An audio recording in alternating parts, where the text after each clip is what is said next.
Dito sa Gmar Story part, hindi ko na alam, Gmar Story natin. Magbabasa lang ako ng mga verse, top 20 verse. Tsaka ipapaliwanag ko kung para saan itong verse na to, na kung anong ibig sabihin ng verse, top 20 na verse. Una natin ay, magtiwala ka sa Panginoon ng iyong buong puso. Siya ang gagabay sa iyong landas. Ibig sabihin sa verse na to, magtiwala ka sa Panginoon ng buong puso mo. Ibigay mo lahat sa Panginoon ng buong puso mo. At siya gagabay para makarating ka sa tamang landas, sa tamang paroroonan.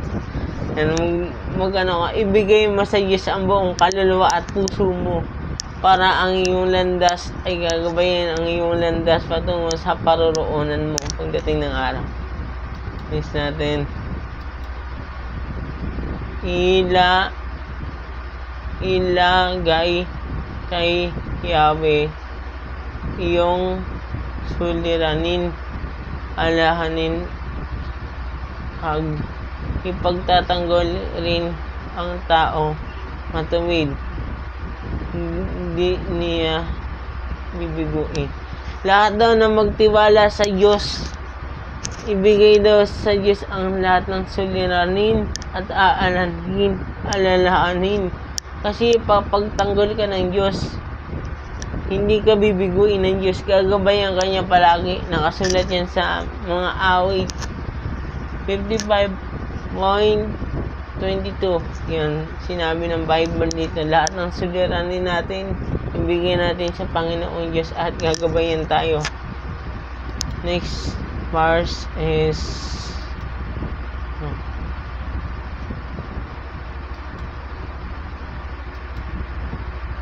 tanging sa Diyos lang ako umaasa at aking pag-asa tanging sa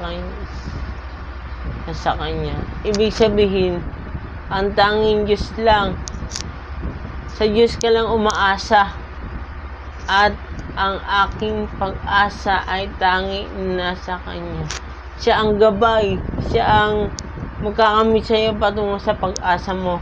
Siya ang pag-asa, ang Diyos natin. Dahil tanging nasa Kanya ang pag-asa. Yan. Nakasulat sa mga awit 62 verse 5. Yung next natin ay ito.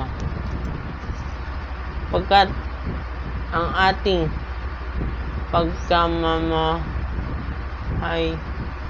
pagmamamayan ay nasa langit, mula doon ay naghihintay naman natin ang kaligtasan ng Panginoong Jesucristo. Ibig sabihin, lahat tayo nandito sa lupa, lahat tayo ng mamamayan dito sa lupa, lahat ng sumasambalataya sa ating Panginoong Jesucristo ay naghahantay ang Panginoong Jesucristo sa atin ng pagliligtas.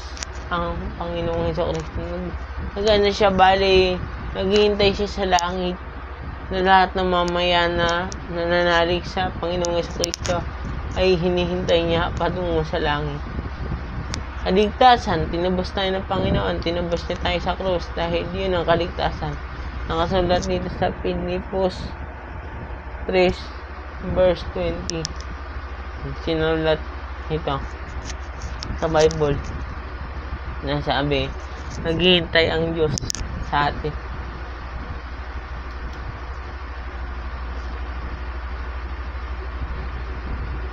Ito naman, huwag tayo magsawa na gumawa ng mabuti, pagkat ang takdang panahon tayo ay aani kung hindi tayo magsasawa. Ibig sabihin, lahat tayo na gumagawa ng mga mabubuti, huwag tayong magsawa, kasi may aanihin tayo na maganda galing sa Diyos. Pagpapala ng Diyos, marami tayong aanihin sa Kanya. Ganito na lang, 5 minutes. Yan na. Okay na yan. At salamat po sa lahat na nagbasa ng verse. Maraming salamat and God bless.